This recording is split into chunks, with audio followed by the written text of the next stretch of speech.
Welcome to Fountain Avenue Dishes, a podcast where we talk about food, nutrition, and the real-life stories that shape how we eat. I'm Ann Fulton, here today with registered dietitian Emily Russo, and today's conversation is about how those food stories start early, highlighting an organization that turns school gardens into living classrooms. So we're talking about the Edible Classroom, which is a year-round gardening program in schools, although that description really doesn't do the program justice, and we're going to get into those details. But first, I want to introduce our special guests, Jess Amy and Angie Martin. Jess is the Director of Health at the Edible Classroom, and she's a registered nurse and has a doctorate in public health. Angie is the Director of Community Engagement at the Edible Classroom, and she has an associate degree in occupational therapy. So welcome, both of you. It's so great to have you here. Thanks for having us. Your enthusiasm for what you do is contagious, and I'm so excited to share what you do and why it matters. Yeah, thanks for having us on the show. Yeah, thank you. So we like to start with a little bit of fun and some rapid fire questions. So as a way of kicking things off, what is your favorite herb? I think I would say basil. Angie? I would say lavender. Ooh, that's a good one. That smells so good too. Mm-hmm. What is the easiest vegetable to grow in your experience? Radishes. I mean, they come up so fast. You put them in and it's like the next, few days they're popping up. And so really easy. That's a good one. That matches your shirt. Yes. Yeah, the radish makes a good O. Yeah. What is your favorite gardening task? I would say in our yard we have a peach tree. And so when those come into season, it's fun to harvest those and make fun stuff with peaches. And mulching. I sometimes like mulching. It's the visual satisfaction of when it's all done. Yeah, I would agree with that. Harvesting anything. That's the fun part, right? Yeah. I love that you have a peach tree. I think I'm going to. It was there when we moved in, and I was like, "Oh my gosh, those are peaches." I'm going to come and yes, please pick do. Peaches. There's always so many. That's treat. Downtown. They have all those peach trees in the backyards. Our cousins had that too. Yes, I must have been. Maybe they were all planted at the same time, but it was a fun surprise the first season. So fun. Yes. What is your least favorite gardening task? Weeding. I say weeding. Yeah. Sometimes I get in a zone and it's kind of therapeutic, but other times it feels like quite a chore. Yeah. This is a generalization, but the students' favorite vegetable? Potatoes. They love harvesting them. They love eating them. I would say that's like. Yeah, potatoes in all forms are always the right answer, I think. Right. Yes. So they do like the potatoes. Yeah. And what about their least favorite? Trying to think. I feel like there's, sometimes they just don't care for certain things as much, but it seems like a lot of times they just love trying stuff. I think Swiss chard. We grew, this was not recently, we grew that in the past, but that was a tough one to get them to like in any form. Okay, can I tell you, that is one of my favorites in my garden. I grow that every year and I love it. And the rainbow with the pretty Yes, it's so stems. pretty. It's so pretty. But okay, we just need to find a recipe that they'll if you can love. find a recipe that would they be love, great. we would, because we love growing it because it is also easy to grow and beautiful. Okay, but we'll follow up on that. Yeah. I think Fountain Avenue Kitchen has one. Yeah. It's like we want to share our blog, our love, like when we're passionate about something, right? We have to, even when it's just Swiss chard. Absolutely. Okay, so finally, do you get icked out by all those little bugs and critters? And maybe they're not all little. Do you have some big bugs and critters? Probably, yeah. What do the students think of that? Not really. Maybe as a nurse, it takes a lot for me to get really icked and grossed out. So they don't really bother me now. Yeah, me neither. We will have students that are like, not as excited about seeing them. But in general, I would say most of the students really love They're all pretty of the excited. All the critters. Yes, all the critters. That adds to the fun factor. Yeah. Mm-hmm. Or the fear factor. Yes. Okay. So on that note. Yes. Now we really need to know, for the listeners who are not familiar, please tell us, what is the Edible Classroom? Mm-hmm. Well, Angie, dive into All that. right. Yes. So we are a nonprofit that partners with school districts to build and sustain learning gardens on school property. And then the students come out during the school day and participate in 40-minute sessions where we create curriculum that aligns with the STEEL standards, which is the science, technology, engineering, environmental literacy, and sustainability that is across Pennsylvania right now. It's replacing STEM or STEAM. Now it's STEELS. So we really fit into that environmental literacy and sustainability piece. And so we're helping just support what the teachers are doing in the classroom outside in a hands-on way in the garden. I feel like they were probably like, oh, thank you. Yeah. Fulfill the requirement. Yeah. And so how did you guys get involved with this organization? Go ahead, Jess. Sure. So a little bit about my background. I am a nurse by trade. So I started out in critical care and worked in ambulatory care a little bit here in Lancaster at a federally qualified health center. And at that time, I was finishing my doctorate in public health. So I feel really passionate about health equity. And under that umbrella falls food, one of the most basic human rights that we have. And so really exploring food deserts, understanding our food systems, which is, quite a lot to tackle sometimes. But when I finished my doctorate, I took a little time off and kind of tried to figure out where do I fit in this world of public health right now with my background. And I was aware of the Edible Classroom, and they had an opening for an educator. But then as I started talking to Grace, our executive director, and, looking at my background, she's like, is there a way you could come in and speak to the health component of the Edible Classroom? And so I came on in August in our summer months, and have kind of been trying to amplify the beautiful work that we already do surrounding health so naturally, and giving more voice to that. So it's been a few months, but it's been great. Yeah, it's been awesome to have Jess on the team and the perspective that she brings from the health side of things, and just her experience as a nurse and all that she learned in her education is just super exciting for our team and propelling us forward. I think it's so cool to have just the backgrounds that you have. And I think, just the brief bios that I gave for you doesn't get into the full depth of the work and lived experiences that you have, just at home.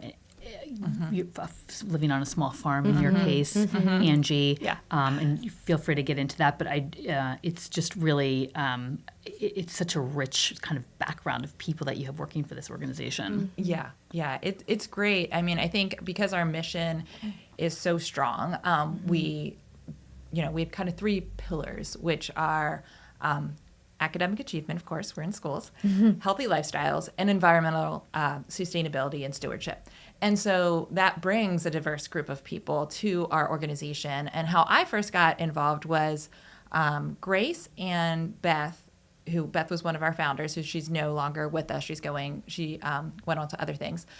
They started the program in Penn Manor Schools, and that's where my children were attending. And so I heard about them. They weren't in my children's elementary school, but I wanted to get them in there. So I first heard about them that way and did a little bit of work with them probably about 6 years ago.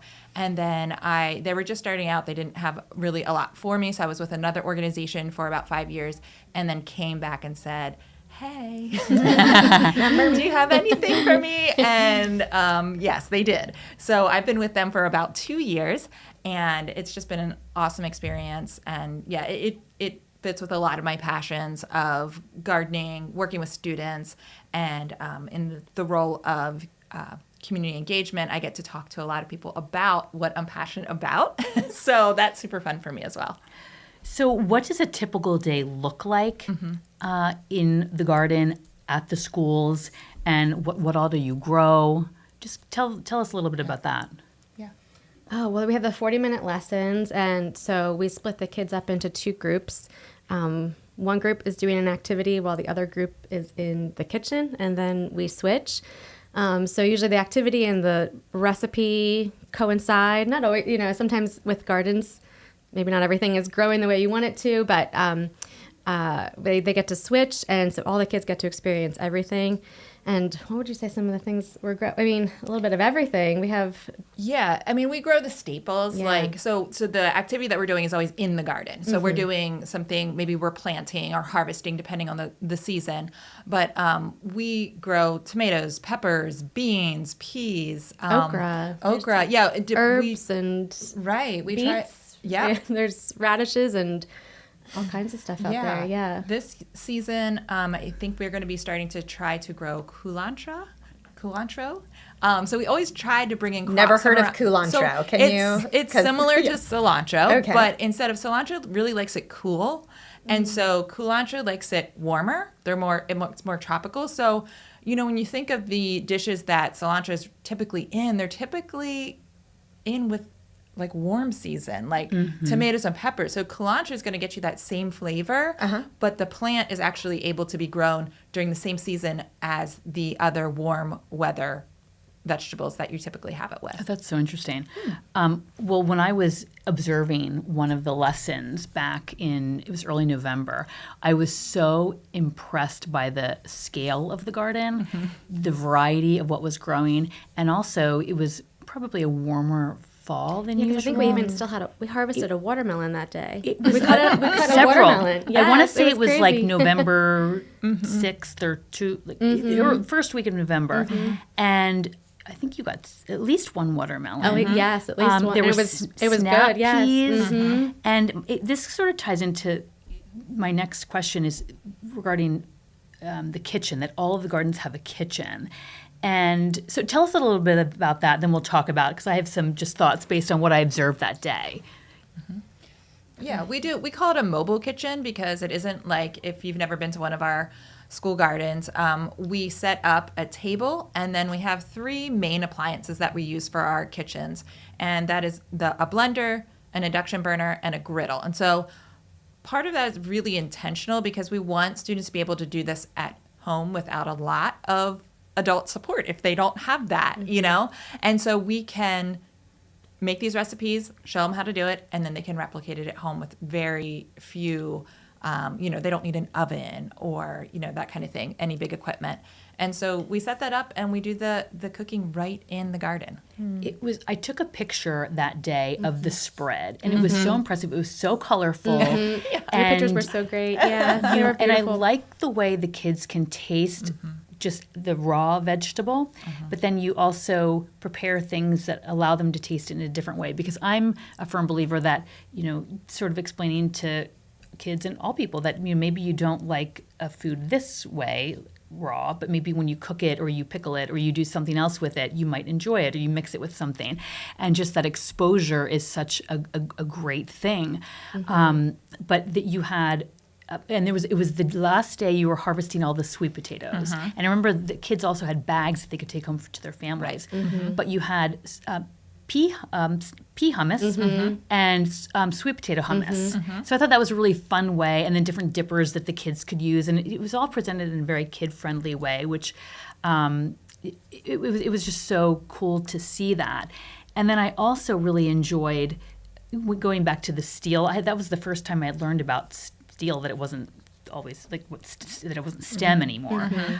So that was new to me. But just the level to which your program is informed by the lessons were geography, were sustainability, were math. There was a math. They learned so much in such an interesting way, hands-on way. And I remember thinking, I would love, when I was in school, to get to go outside for science class and dig in the dirt and be learning as I am in that environment. It was it truly, you could feel how the lessons just came alive, and the kids were so engaged. And I think there's something about the garden that feels like, how do I say, like a level playing field. Like everyone is just welcome to explore. And I know we got to talk about this with the pre-questions. And in my mind, as a health professional, there's such a beauty in them being able to try all the vegetables and fruits. And it's, I don't know, a place that they can, if they don't like it, that's okay. It's not a judgmental place. It's not a place of shame. It's a place just to have fun and explore. So they can try something and be like, oh my gosh, I didn't know I liked that. And there's just so many studies that show the earlier exposure kids have to these fruits and vegetables, the likelihood of chronic disease down the road really diminishes. So it's such a natural extension just to be able to let them try everything and have that hands-on experience that gives them the joy of food. And it's not so much the shoulds of food, it's the the beauty of just getting to eat all those things and try them. Yeah, I like that the word exposure, I think, is just really interesting because I think especially for parents, we have kids and we're so worried about what they're eating and what they're not eating. And occasionally if I have a client who asks me, how do I get my kid to eat X, Y, and Z? We end up talking about the word exposure. And so when you have, talked about or looked through research, it's maybe not necessarily saying, children who have eaten X, Y, and Z, this happens to, but it's children who have been exposed. And what I like about that word is that maybe it's just in front of them. Maybe it's on the dinner table. Maybe it's one bite and they're done, or maybe they're watching parents eat these certain foods, or siblings eat these certain foods, or they smell other things in people's houses, right? That's exposure as well. Yeah. So I don't know if you want to shed any light on kind of the nuance of the word exposure and how that kind of relates to eating healthy down the road. I love the emphasis on that word because I think when I think about food and food systems and particularly areas of food deserts, it's the exposure, it's the access in my mind. Some people maybe have never seen tomatoes grow or dug potatoes out of the ground. And so I think to give kids the freedom and curiosity to get their hands in the dirt. Maybe they don't eat the sweet potato. Maybe they don't try anything that day, but they're seeing it. They're making the connection of where the food comes from. And maybe, sometimes we say even just like licking it or they take a little nibble, that might stick with them. And then maybe when they see that same item, a tomato, down the road, they'd be more inclined to try it. And so I think it's all connected. Same for anybody, it's when you go to a restaurant, you're like, I don't want to order something different because I know what I like. It's kind of that same thing. And so I think there's, the more we can get kids out there chopping and trying and tasting, they're naturally, hopefully going to just feel more comfortable exploring with other recipes or eating things just right off the vine. I have a story from the garden that relates to that. We had a student, she was in a learning support class, had some sensory issues around food, and really her mom said she's really only eating Alfredo. That's what she eats, Alfredo. And so she came out often. They had the ability to come out multiple times during our season, which was really great for this particular group of students. And she finally one day said, I'm going to be brave. I'm going to try a cherry tomato. And she did. And it took her exposing herself. She had been in this program, we were at the school multiple years. And so it wasn't overnight that this happened, but over that repeat exposure. And then her teacher told me that her mom said she's not only just trying stuff in the garden now, she's trying stuff in the cafeteria and at home. And when you think about the impact for that family, to always have to have Alfredo all the time for your daughter. And then opening that up, that is a real difference in that family's life. And so that's always an inspiration to me that, we aren't always seeing huge leaps and bounds with what we're doing, but we're making impact, and we're also, what I like to say is planting seeds for a harvest that we might not see. But we're just, again, goes back to that exposure. It goes back to giving students the opportunity to try something that they might not be able to try typically. Yeah, you're making those connections or helping them make the connections for themselves. And I love that story about, kind of your introduction and then what happens down the road. Do you have any other stories or even, numbers that you have about what your exposure has been able to accomplish for students as they get older? Oh, I would love to do all kinds of studies related to that. I feel like that hopefully will be in the works in the future with some of our partnerships and looking at some of those numbers. Sometimes those anecdotal stories are really the most telling. Yeah. And I always say, little things are big things, right? Just that the example of someone eating Alfredo all the time and just being very sort of one note in, and then suddenly having options. As a parent or the person preparing the food for that person, it's really exciting when you have those breakthrough moments, and just that one little step can lead to the next one and the next one, and suddenly it feels like exponential, and that can just be so exhilarating when that happens within your own family. And the community. And I think you word it well, a heritage, like you were planting. Like a legacy. Yeah, we're that planting was a a great- seed, and I I love like that because that. it is. I think it's sometimes hard to measure exactly how our impact is going to be felt in months, years to come, and so just you were literally planting seeds, but also very Hopefully, yes. metaphorically. Yeah. Yeah. Right. And I would say a little plug, if anyone is a professor and wants to work with us to do studies to get that data, we would love to do Yeah. that. Gosh, I have someone for you. Oh, We would- hey, yes. Yes. Lovely. Yes. So yeah, we would be love so to great to partner with have people that. because I think there is a lot that we could learn if we had, that's just not what we do is track in those ways, but I think there's a lot of opportunity to kind of see some interesting results. It's important, I feel like, especially in the health and nutrition world, because it is so much about the qualitative research. And we just don't have enough quantitative No, data. right. And Definitely so not. to get that, yeah, because it takes it's time. hard. Yes, it's hard. Yes, But that would be great for you guys. it would be Like, awesome too. Yeah. Definitely.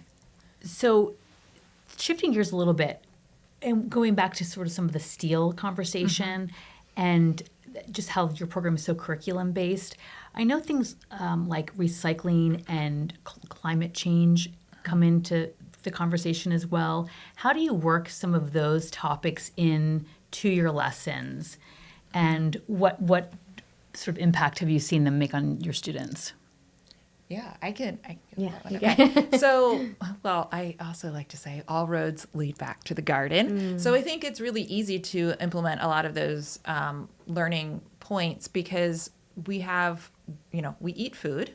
And then what do we do with the scraps of those foods? We can put it in the compost. That compost breaks down through our decomposers, and then we can use that to add nutrition back into the soil, nutrients back into the soil.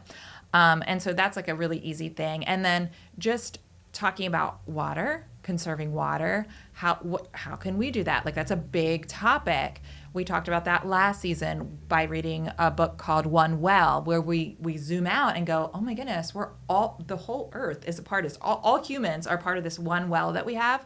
But then we break it down into, but what can we do as an individual? Even an 8-year-old, the typical things like that. Turn the water off when you're brushing your teeth. But also, we created sub-irrigated planters where we had students build these growing beds that had a reservoir underneath. And then we put a special soil solution on top, and then they're watering from below the soil so we don't have the evaporation. So we're conserving water in that way. We have lots of ways that we're incorporating those steel standards, especially the environmental literacy and sustainability.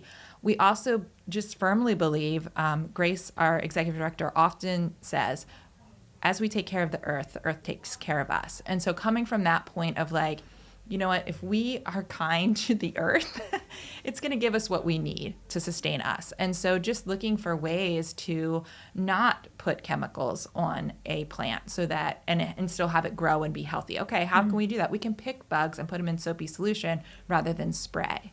So really practical ways, things they can take home, do at their house, and just learning that for potentially future gardening opportunities. The day I was there, you were talking about a spork example. Oh, right. And I loved how it brought math into the equation too. So when the students eat their school lunch with a spork, and they figured out how many sporks the class used, and then they figured out how many classrooms were in the school, and they multiplied that out, and then they took it to the all the elementary schools in the whole school district. And they figured out how many sporks basically were being used for one school lunch. Right. And then you talked about how long it takes for that spork to break break down. Which it doesn't totally ever go away. Right. Yeah. And I thought that was such a simple but relatable example for those students.